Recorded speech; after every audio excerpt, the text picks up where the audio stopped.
I'm going with the Chiefs, and I'm going with the Chiefs because they were just tested in the running game, and I think when you look at the 49ers, their ability to run the football is the strength of their offense, and so Kansas City, having been tested, they have a good understanding of the run fit, what they need to do to stop the run. So I think that gives them a little bit of an advantage. Had this been a different week and they didn't play Tennessee before, coming off stopping Derrick Henry, I would say it'd be really difficult for them to really kind of figure out how to stop this team, having had, a week of stop the run, stop the run, stop the run. Which now, they did. Going into this week, they'll have a better understanding of the run fit. For both you guys, I am curious, though, because obviously all running games are not created equal, even if they're both really good. Playing the Ravens run game, which was #1 in football, very different than playing the Titans, very different than playing certainly San Francisco, where the multiple back zone blocking scheme. Titans, it's like, hey, listen, our back is a monster. He's 6'5", he's 250 pounds. He's going to try to run you over. How different of a running attack is that than what you see from San Francisco, which is more of the old traditional zone blocker? I don't want to say the backs are interchangeable, but they almost feel like sometimes that there's a lot of guys who are in the league who would have their most success in that role. How different is that for Kansas City? It's much different in the sense of how you stop San Francisco's running game, because they are going to play the zone. Now that means you have to kind of get to your spot, if you will. Okay. If this guy is trying to get over, you got to try to get over his face, right? But now that means the guy to your left needs to be in that same area, or you get those holes. And so now the fit has to be there. But it's the same concept with a Tennessee Titans running game, in that you've got to be there. If you don't get to your spot, then they're going to be able to, they're going to be able to pound you. So they still have that same philosophy. They're going to have to move laterally a little bit more against the 49ers. Against the Tennessee Titans, they didn't have to move that much laterally. Here's the thing that separates the 49ers run game than most other teams.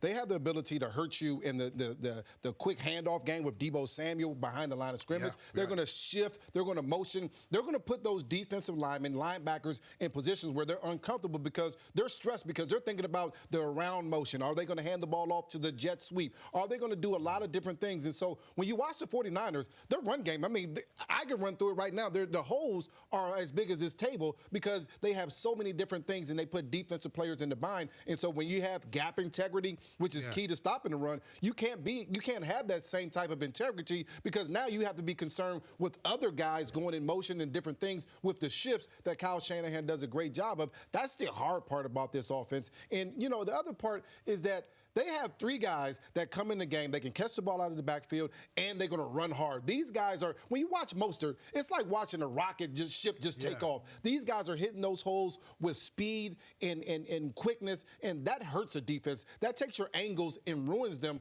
It's hard to catch up with these guys. It is. And the one thing I will say about the 49ers offense is that it's not one-dimensional, right? So the running game is an extension of the passing game and vice versa. So they don't, they like to move your eyes. So you get motion, they go one way, and they do a little bit of old school that a lot of people don't do. They do some trapping, some whamming inside there. So they keep those defensive tackles having to think. Now you're saying, okay, if this guy goes around me, is that guy going to come inside to kick me out? And on one of the long touchdown runs, there was a trap, inside trap. So they're doing things that make you think from a defensive perspective. That's the difficult part when you're facing the 49ers. But I will say this.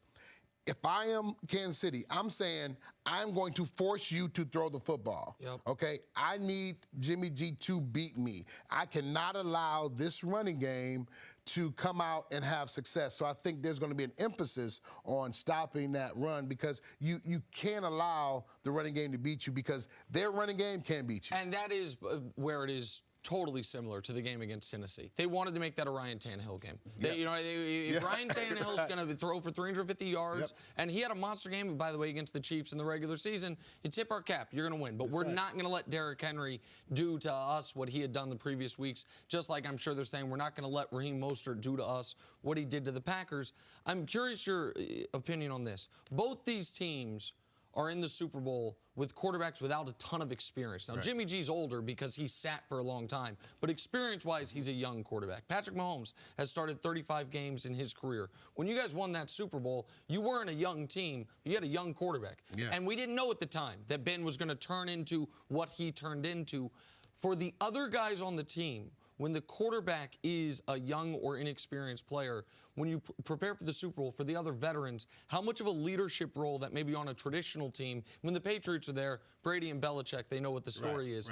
How much of that falls on either the veteran coach like you guys had, like the Chiefs have but the Niners don't, or the other veteran players in the locker room? It definitely falls on the veteran players, especially the difficult part about these guys are they're the if you will, the faces of their franchises, certainly with Kansas City. So, so they're the story of the Super Bowl, so you can't get around that. The benefit we had was that there was a lot about being in Detroit, me being back home, and all those things. So Ben was able to get a little bit of the benefit of getting out of the spotlight and not having to be the central focus. These guys are a little bit different. So the coaches are going to have to manage them a little bit differently than they would a veteran guy. A veteran guy, you let him go. Now, because both of these guys are younger guys, you got to keep them focused because this is a madhouse that they've never seen before. So they don't know what to expect, and they're going to get pulled all type of directions. And so they've got to make sure that they are focused on the game at hand because there's so many outside distractions for the Super Bowl, including your family and your friends, that you have to make sure you stay focused. And there's just one follow-up for, I guess, for both you guys quickly. What's the level of anxiety? You get there, you'll hope and you pray nobody gets hurt in practice, so you know what the injuries are, what it was already suffered. You've gotten through the year. Now you got 2 weeks. You were a veteran player. You were, what year were you when you got there? You were a young player, so you're one of the guys maybe the veterans were a little worried about. As far as this, is there any anxiety? We got 2 weeks. We got time off. Is someone going to get in trouble? Is someone going to say something that we all have to answer for? There's just so much time that I'm curious, as a veteran player, your level of anxiety before the game kicks off, just get us there without a headline where we say, oh, my God, what happened? That's a great question. And what we did, we addressed that at the beginning of the opportunity. So once we won in the AFC Championship game, that Monday we came in and we addressed all of those issues. We talked about curfew not being an issue. We're not going to allow curfew to just derail us from our goal in terms of guys worried about this. We're going to be ahead of curfew every single day.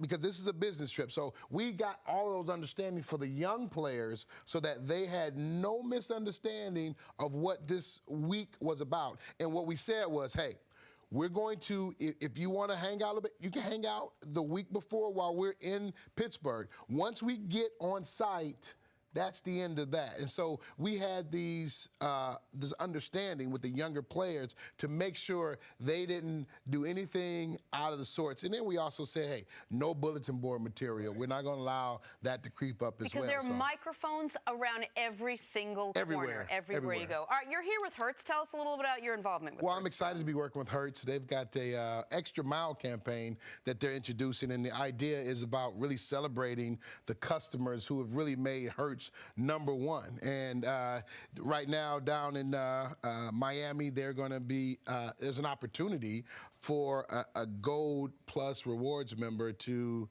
have a trip to the big game, not in a decked out bus, of course. But there's also a helicopter opportunity where they'll get a chance to see the city in a helicopter down, and then once they get down, they'll be driven to the game and to and from. And so it's a great opportunity. That's awesome. But it's all about the reward members and giving them that experience. And I'll I'll tell you this. I've been a Gold member for over 20 years, so I get the experience and everything that Hertz has been able to provide me in particular. So it's just great that they're doing this for the customers that have made them #1.